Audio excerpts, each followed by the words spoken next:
Ya, Anda kembali ke segmen khusus Energy Corner. Masih bersama kami di sini Direktur Jenderal Energi Baru Terbarukan dan Konservasi Energi Kementerian SDM, Enia Listiani Dewi, serta CEO Pertamina New and Renewable Energy, John Adis. Bu Enia dan juga Pak John, kita lanjutkan kembali dialognya. Di mana di segmen sebelumnya menarik Andi kita pahami dan juga kita melihat lebih detail begitu ya peran pemerintah dalam memberikan tentunya fasilitas dan juga kemudian bagi para pelaku usaha terkait regulasi dan juga lain-lain. Tadi juga sempat disebut ada kemudian terkait KBLI yang juga sudah disiapkan secara regulasi oleh pemerintah dalam pengembangan infrastruktur di hidrogen ini. Lalu juga kalau kami izin bertanya juga bagaimana dengan sisi storage-nya Bu Enia? Ya, dari produksi itu harus di storage lalu didistribusikan baru dipakai. Nah, sisi storage ini pada saat ini regulasi di kita itu berdasarkan tekanan 400 bar. Okay. Jadi yang paling maksimum ada 400 bar. Kalau kita bicara CNG sekitar 300-an. Nah, yang paling umum tekanan yang digunakan untuk industri ya sebagai bahan baku gas itu umumnya 150 bar. Nah, ini kita harus berkolaborasi dengan kementerian yang lain untuk membahas regulasi yang hingga bisa sampai 700 bar.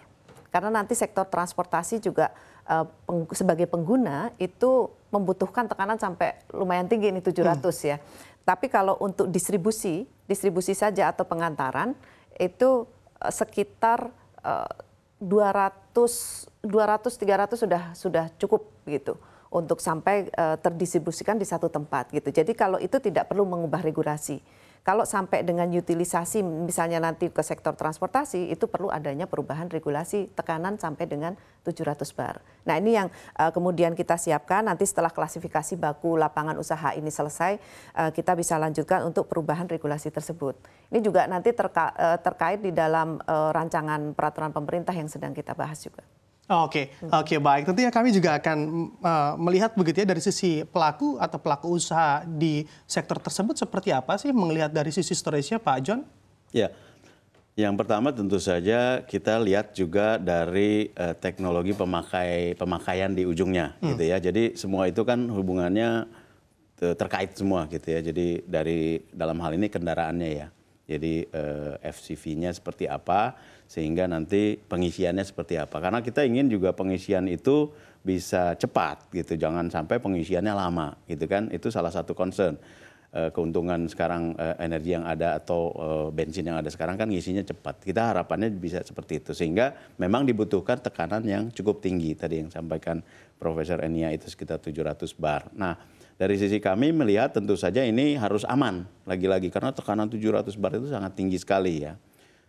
Ini tadi disampaikan oleh Ibu Dirjen, regulasinya akan diatur dan kami akan mengikuti aturan tersebut sehingga nanti dalam pemasangan dan pelaksanaannya kita bisa aman, safe gitu ya. Nah, tapi dari segi teknologi sebetulnya itu di upstream ya, saya dari upstream sebetulnya atau hulu migas itu sudah ada, nanti tergantung materialnya seperti apa, terus nanti pressure relief systemnya seperti apa dan lain sebagainya, itu nanti bisa secara teknis kita laksanakan. Tapi lagi-lagi memang harus diatur dan harus ada kejelasan di situ sehingga pelaksanaannya akan aman. Oke, baik. Nah, Bu Enia begitu ya, salah satu tantangannya selain harga, lalu juga ada terkait penyimpanan di sana untuk pengembangan dari hidrogen ini. Lalu apakah pemerintah juga mengarah pada insentif dan juga subsidi yang juga akan diberikan agar memang tidak sektor industri saja Bu yang bisa menikmati hidrogen? Silakan. Ya, penggunaan hidrogen itu bukan hanya sektor transportasi saja ya, tetapi bisa digunakan di industri. Saat ini industri kita itu menggunakan bahan baku hidrogen untuk produksi pupuk. Jadi pupuk itu pengguna terbesar saat ini dengan menggunakan hidrogen yang berasal dari natural gas. Dan di sini di sektor hilir pupuk ada subsidi ya. Lalu penggunaan hidrogen lainnya untuk industri seperti margarin, kaca, deterjen, itu semua menggunakan hidrogen. Nah, pada prosesnya saat ini kita sedang membahas rancangan peraturan pemerintahnya yang mungkin masih rada jauh, tetapi kita sudah melihat segmen-segmennya seperti apa, penggunaannya di industri atau penggunaannya nanti sebagai co-firing ya di PLTU kita. Itu bisa dilakukan dalam upaya kita membuat satu regulasi agar ini juga bisa masuk nanti sebagai upaya penurunan emisi, karena hidrogen itu kan kalau mau dibakar, mau dipakai tidak menghasilkan karbon. Jadi sektor produksinya juga kita genjot dan utilisasinya juga kita upayakan sehingga penurunan emisi jauh lebih besar. Nah dari situ pada saat nanti kunci dari hidrogen ini masuk ke market itu adalah harga karbon. Jadi upaya kita untuk mendorong ke sana, kalau nantinya di dalam peraturan pemerintah kita masukkan unsur insentif, itu tentu saja salah satu upaya untuk mempercepat, gitu. Dan ini saat ini sedang dibahas ya sebagai upaya transisi kita ke arah sana. Nah dari sektor batubara juga kita harapkan ada shifting gitu ya, shifting untuk bisa menghasilkan hidrogen, misalnya ke proses gasifikasi untuk menghasilkan syngas. Ya, syngas itu nanti digunakan untuk carbon capture. Pemerintah sudah mengeluarkan peraturan tentang carbon capture. Lalu harga listrik di Perpres 112 itu juga sudah kita akomodir sehingga polluted ini bisa pergi ke arah yang renewable gitu. Nah, sebagai masa transisi dengan adanya gas hidrogen yang bisa diproduksi dari batu bara juga, itu salah satu potensi untuk mempercepat masa transisi ini bergerak ke sesuai track lah ya untuk net zero emissionnya itu bisa tercapai 2060. Pak John, Anda mengamati peran teknologi dan juga inovasi yang mana ini juga sudah merambah di berbagai sektor, tidak hanya di sektor energi. Bagaimana keterlibatan teknologi dan juga inovasi di dalam pengembangan suatu infrastruktur dan ekosistem besar sektor hidrogen? Ya tentunya peran teknologi sangat besar ya. Tadi sudah saya sampaikan di awal, mulai dari yang di hulunya ya, di upstreamnya sendiri. Jadi dari mulai produksinya sendiri, dan sebelum produksi sendiri ya memang ada penyediaan energinya sendiri. Tadi Bu Dirjen sempat menyampaikan tentang penggunaan hydropower, di mana itu memang salah satu yang relatifly paling murah saat ini. Oleh sebab itu kami pun mengembangkan energi-energi terbarukan yang ada dengan teknologi bagaimana bisa lebih murah juga. Dalam hal ini adalah solar panel dan juga untuk geothermal. Nah di situ kita peran teknologi sangat luar biasa karena kita mencari bagaimana membuat proses lebih efisien, lebih bagus, sehingga bisa lebih murah. Itu satu. Tadi di prosesnya sendiri juga kita bekerja sama dengan teknologi provider, banyak yang melakukan research dan banyak yang memprovide itu semua untuk meningkatkan efisiensi. Jadi ada beberapa macam teknologi, misalnya sekarang itu ada yang pakai proton exchange membran. Ada juga yang menggunakan anion exchange membran. Dua itu lagi dikembangkan. Yang proton itu memang sekarang lebih mature, lebih ready, tapi memang menggunakan precious material gitu ya, metal yang precious, dan juga airnya harus kualitasnya harus bagus gitu ya. Sehingga agak mahal. Nah, sementara yang anion exchange membran ini airnya bisa lebih air biasa gitu ya dalam tanda kutip, dan tidak menggunakan precious material sehingga lebih murah, tapi masih dalam pengembangan, belum mature.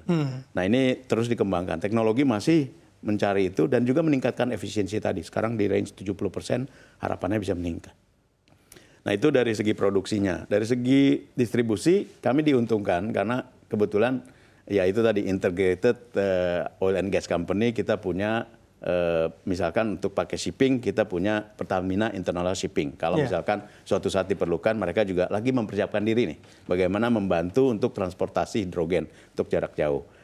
Untuk di domestik kita punya PGN, jadi Pertamina Gas Negara ya, atau perusahaan gas negara, itu pipanya juga banyak, jadi kalau diperlukan juga bisa. Jadi untuk transportasi pun kita sudah ada, tapi kita kembangkan tentu saja tadi standar safety-nya, standar hidrogennya seperti apa, dan kita adaptasikan. Jadi tadi produksinya sudah ada, teknologinya kita kembangkan, distribusinya juga kita sudah siap, nanti kita adaptasikan. Nah nanti di ujungnya ini bagaimana nih kerjasama kita dengan teknologi provider yang lainnya. Tapi tadi disampaikan oleh Prof. Enia, tidak hanya customer, kan tidak hanya mobility saja. Ada customer tadi dari industri, nah itu juga kita sesuaikan.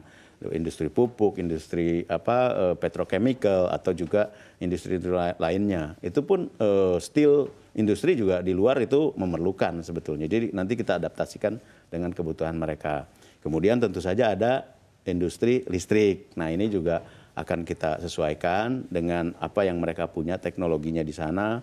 Dari segi turbin elektriknya misalnya nanti disesuaikan. Tapi sudah banyak itu provider-provider yang udah mempunyai pembangkit listrik yang sesuai dengan hidrogen 100%. Itu mereka juga sudah ada gitu ya. Jadi kita nanti tinggal menggunakan yang mereka kembangkan. Tapi itu juga berevolusi. Dan terakhir yang tentu saya mobility. Mobility ya bagaimana nanti untuk kan ada yang skalanya berbeda-beda ya. Dari mulai mungkin motor, mobil, tapi nanti juga berkembang ke bus gitu ya, bus, truk yang besar-besar. Dan nanti yang paling besar ya tentu saja vessel-vessel, kapal-kapal yang di laut. Jadi itu semua ini lagi berkembang semua nah, teknologinya, sangat dinamis gitu. Jadi kalau kita ikuti itu menarik sekali. Jadi dari mulai hulu sampai hilir itu semua bergerak dan bukan hanya di sini ya, di seluruh dunia itu semua bergerak ke arah sana. Nah inilah yang menarik untuk tetap kita perhatikan bagaimana nanti solusi-solusi ini benar-benar bisa direalisasikan, benar-benar bisa masuk ke market dengan baik sehingga lagi-lagi bisa membantu mengurangi emisi gas rumah kaca. Oke, kalau dari pelaku kapan targetnya major begitu ya, seperti yang Anda sampaikan tadi Pak John? Ya, sebetulnya gini, kita melakukan bertahap. Ya. Jadi dari tahun ini sampai 2026 kita pakai dulu yang sudah membutuhkan tadi di industri tadi, termasuk di kilang kami. Jadi kita mengetes produksinya untuk value change di situ. Jadi kita pakai untuk lihat juga nih proses elektrolisisnya seperti apa. Kemudian kita coba pilot yang mobility tadi. Ya. Jadi sampai 2026 nih kita amati terus. Mudah-mudahan itu nanti di 2025 atau 2026 itu mobilnya sudah bisa masuk ke market. Mungkin dengan dukungan tadi dari pemerintah, harga bisa kompetitif dan lain sebagainya ya, bisa masuk ke market. Kami sudah siap. Nah keuntungan kami sekali lagi, kami punya chain distribusi untuk fuel atau bensin di mana-mana. Jadi harapannya kita tidak bangun baru juga. Karena di Danmogot misalkan itu kan di existing pompa bensin. Ini juga harapan nanti 17 titik dan lainnya semua di existing pompa bensin sehingga akses ke customernya lebih mudah. Tinggal kita adaptasikan safety-nya, desainnya. Itu yang kita akan tuju. Harapannya mobility udah mulai rame lah di 2026 mungkin gitu. 2026. Betul. Nah dari 2026 ke 30 kita masuk ke yang lebih tinggi lagi nih. Co-firing tadi Ibu sampaikan, kita akan masuk di situ. Kemudian juga masuk ke bus sama ke truk mulai gitu. Nah baru terakhir kita masuk ke elektrifikasi 2030 sampai mungkin 40 dan juga ke tadi vessel-vessel atau marine shipping gitu. Oke, baik. Semoga ini juga demand-nya begitu atau mobility-nya juga tumbuh dengan baik begitu ya. Betul. Agar sudah dipasang teknologinya, sudah ada tempat refueling-nya tapi demand-nya tidak ada, nantinya juga bernasib seperti CNG begitu yang mana juga di berbagai tempat justru dicabut dan ditiadakan. Saya akan kembali ke Bu Enia. Bu Enia, melihat tentunya sebagian besar atau melihat dari garis besar pengembangan EBT yang mana membutuhkan investasi yang cukup tinggi atau besar. Nah, kalau terkhusus sektor hidrogen, ketertarikan asing dalam berinvestasi di sektor ini seberapa besar sih Bu sebetulnya? Silakan. Di dalam skenario kita menginvite investasi internasional ya. Jadi pada saat kita bicara renewable energy maupun nanti bisa ke arah hidrogen ya, keterlibatan investasi internasional ini sangat penting. Bahkan kita sudah berkomunikasi untuk memakai produk dalam negeri. Dan ini sudah kita sepakati bahwa investasi internasional juga langsung bisa masuk untuk berperan mewujudkan dari renewable energy di tanah air. Nah saat ini kita membangun dengan program JETP, dengan program AZEC, ya Asia Zero Emission Community, lalu dengan IPEF dan OECD sebentar lagi. Nah ini semua sudah merupakan satu bagian untuk kita invite dalam renewable energy investment. Nah di kita target sampai dengan 2030, 2030 ya. 2030 itu target investasi kita bisa mencapai, mudah-mudahan bisa mencapai 55 billion US dollar. Nah, dari situ segmennya bisa ke geothermal, bisa ke hidro, PLTS, apung ya. Itu semua bisa dilakukan dan sekarang kita pun sudah membuat satu relaksasi terhadap istilah tingkat kandungan dalam negeri ya. Kita memang mendorong di renewable energy, maksud saya RUU EBET kita di dalam undang-undang kita juga menstate bahwa semua badan usaha yang mengusahakan renewable energy itu wajib menggunakan produk dalam negeri. Nah, dari situ untuk sektor ketenaga listrikan maupun renewable energy ini kita membuat satu konsep relaksasi kerjasama dengan antara Kementerian SDM dan Kementerian Perindustrian. Dan saat ini kita sedang membahas rancangan permen baru untuk mengakomodir hal tersebut sehingga investasi untuk renewable energy ini bisa lebih cepat. Dan dari sektor hidrogen sendiri, kalau kita melihat tadi potensi kita punya renewable energy di berbagai daerah ya, itu bisa kita konversikan menjadi hidrogen. Jadi contohnya geothermal.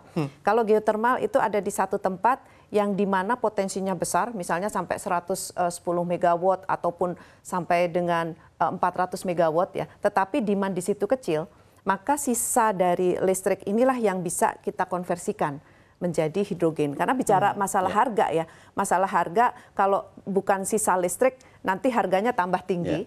Nah, sehingga potensi sumber energi yang tersebar tadi kita bisa gabungkan untuk memproduksi bukan hanya listrik saja, tetapi bisa memproduksi gas. Nah, tadi dengan menggunakan berbagai electrolyzer ya, dengan berbagai metode itu bisa dihasilkan gas. Lalu potensi ekspor kita ke off-taker yang ada di Jepang, Korea, China dan sebagainya itu kan besar sekali. Mereka sudah berkomitmen untuk menurunkan emisi, bahkan tetangga kita Singapura juga begitu. Nah, potensi itulah yang kita dorong. Jadi antara konsep supply and demand gap yang selama ini menjadi problem di renewable energy bisa terselesaikan. Dengan adanya kita mengkonversi hidrogen, lalu mentransportnya, mengirim ke lokasi yang lain, bahkan nanti diesel juga bisa kita gantikan.